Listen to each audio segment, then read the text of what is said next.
కీళ్ల నొప్పులు, మోకాళ్ల నొప్పులు అనేవి మనిషి కదిలితే చాలు నరకాన్ని చూపిస్తూ ఉంటాయి. అయితే ఇలాంటప్పుడే మనలో చాలా మందికి చాలా సందేహాలు మనసులో మెదులుతూ ఉంటాయి. కీళ్ల నొప్పులు ఉన్నప్పుడు వాకింగ్ చేయొచ్చా లేక బెడ్ రెస్ట్ తీసుకోవాలా అని మదన పడుతూ ఉంటారు. ఇక నడిస్తే కీళ్లు మరింతగా అరిగిపోతాయేమోనన్న భయం, కూర్చుంటే కీళ్లు బిగుసుకుపోతాయేమోనన్న ఆందోళన కూడా వెన్నాడుతూ ఉంటుంది. అసలు ఆర్థరైటిస్ ఉన్నప్పుడు విశ్రాంతి అవసరమా?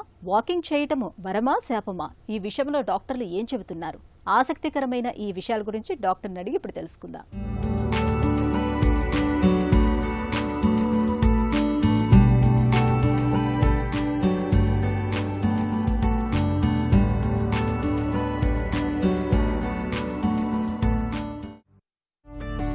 మోకాళ్ళ నొప్పులు ఉన్నప్పుడు పూర్తిగా విశ్రాంతి తీసుకోవాలా లేక రోజు నడవటం మంచిదా?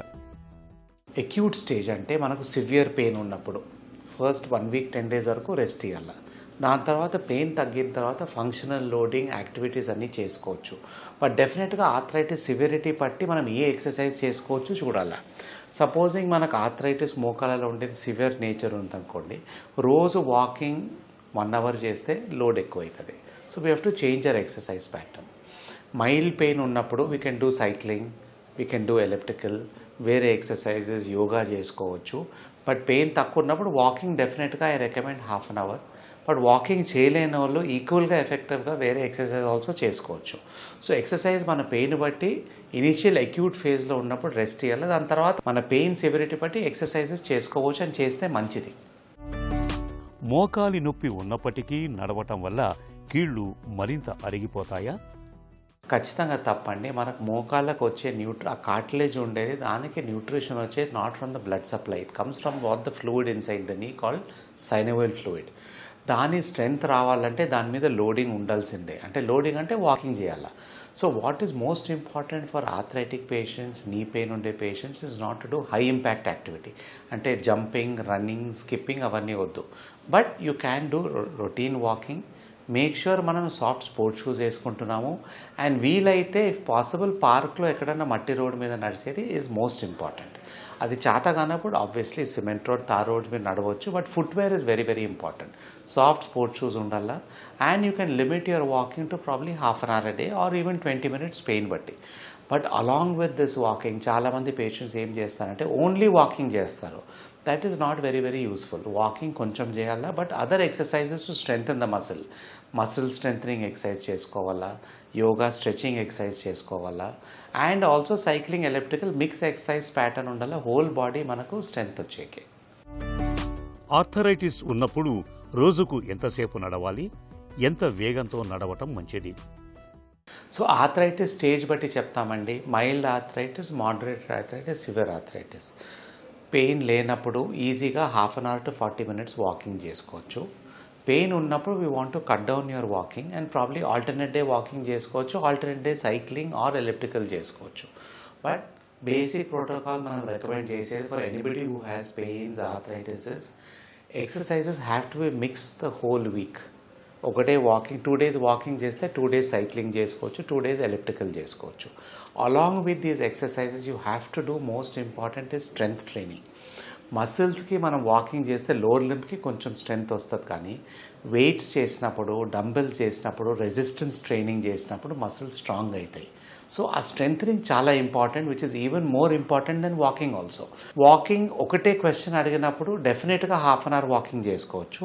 People who have no pain can do brisk walking, soft sports shoes వేసుకొని మట్టి రోడ్ మీద. బట్ పెయిన్ ఉన్నోళ్ళు we advise them not to walk so much. Shoes వేసుకొని ఒక 15 to 20 minutes లోవర్ స్పీడ్స్లో క్యాజువల్ వాకింగ్ చేసుకోవాలా. వాళ్ళకి ఇంకా ఎక్సర్సైజ్ కావాలంటే రెసిస్టెన్స్ సైక్లింగ్, రెసిస్టెన్స్ ఎలిప్టికల్ చేసుకోవచ్చు. దాంతో మసిల్ స్ట్రెంథనింగ్ బాగుంటుంది and also cardio also better ఉంటుంది దెన్ మనం వాకింగ్ ఫాస్ట్గా చేయలేనప్పుడు. నడకతో పాటు కీళ్ల ఆరోగ్యానికి ఉపయోగపడే ఇతర వ్యాయామాలు ఏవి? సో వాకింగ్తో పాటు అనేది అంటే వాకింగ్ ఓన్లీ మనకు లోవర్ లింబ్ కోసం హెల్ప్ ఉంటుంది, నీస్, హిప్స్ కోసం, మొబిలిటీ కోసం. అప్పర్ లిమ్స్ కోసం ఆల్సో మనం ఎక్సర్సైజెస్ చేయాలి. సో జనరల్గా అలాంగ్ విత్ వాకింగ్ మనం ఏది most important is to do physiotherapy exercises for the knee, hips, back, neck. ఇవన్నీ most important is to do simple yoga type or simple physiotherapy చెప్పే exercises రోజు at least ఒక 20 minutes చేస్తే along with 20 minutes walking it is very important. Walking half an hour కానీ చేయవచ్చు, కానీ మన ఈ ఎక్సర్సైజెస్ చేసేది చాలా ఇంపార్టెంట్. జాయింట్ హెల్త్ ఉండాలంటే మొబిలిటీ ఉండాలా, లిగమెంట్స్ స్ట్రెచ్చింగ్ ఎక్సర్సైజ్ రావాలా, అండ్ ఆల్సో మసిల్స్ ఆ కండరాల చుట్టూ ఉండేవి స్ట్రాంగ్ కావాలా. స్ట్రాంగ్ కావాలంటే resistance training, therabands and rubber bands వస్తాయి, దాంతో చేయవచ్చు.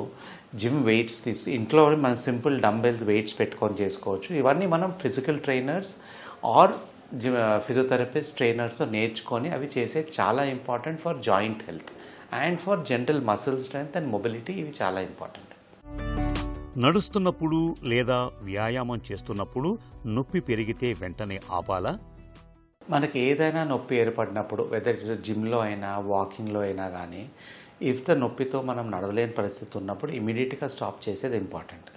అంటే we should give it rest for at least week to 10 days. అంటే ఏదో లిగమెంట్ స్ట్రెయిన్ అయింది, మన బాడీనే మనకు చెప్తున్నది అక్కడ ఎక్కడో స్ట్రెయిన్ అయిందని.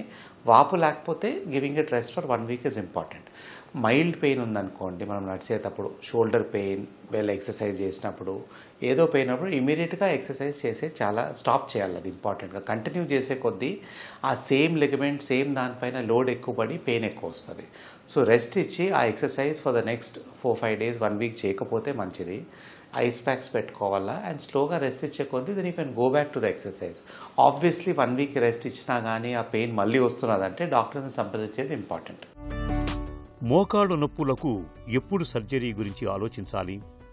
మనకు వచ్చే నొప్పి చాలా సివియర్గా ఉన్నప్పుడు, మన డైలీ యాక్టివిటీస్ చేసుకోలేనప్పుడు, సపోజింగ్ మనం వాకింగ్ చేసే కొద్దీ సడన్గా నీ పట్టిపోయింది అనుకోండి, we can give it rest for 24 to 48 hours. కానీ దాని తర్వాత ఇంకా మనకు నడిచే పెయిన్ ఉంటుంది, డాక్టర్ని ఇమీడియట్గా కలిసేది ఇంపార్టెంట్.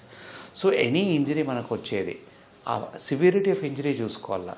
మనకు షోల్డర్ సపోజింగ్ పైకి లేపుతున్నాము, పెయిన్ వస్తున్నది, we can give it rest for 1 week. But కొన్ని సిచ్యువేషన్స్లో ఎక్సర్సైజ్ తర్వాత చేయి బొత్తిగా లేపలేకపోతున్నాము, అప్పుడు డాక్టర్ని ఇమీడియట్గా కలవాలి. సో డాక్టర్ని కలిసేది సివియరిటీ ఆఫ్ ఇంజరీ బట్టి. ఫంక్షనల్ యాక్టివిటీ కానప్పుడు, షోల్డర్ లేపలేకపోయినప్పుడు, నీలో మనం నడిచే చాలా కష్టంగా ఉన్నప్పుడు, కుంటినప్పుడు ఒక 2 days 3 days రెస్ట్ ఇచ్చి తగ్గకపోతే డాక్టర్ని కలిసేది important. Mild injury, slight pain కోసం 1 week to 10 days వరకు ఖచ్చితంగా వెయిట్ చేయవచ్చు. కీళ్ల నొప్పులు, మోకాళ్ళ నొప్పులతో బాధపడుతున్నప్పుడు మంచానికే పరిమితం కావాల్సిన పని లేదు. అలాగని అతిగా శ్రమించాల్సిన అవసరం కూడా లేదు.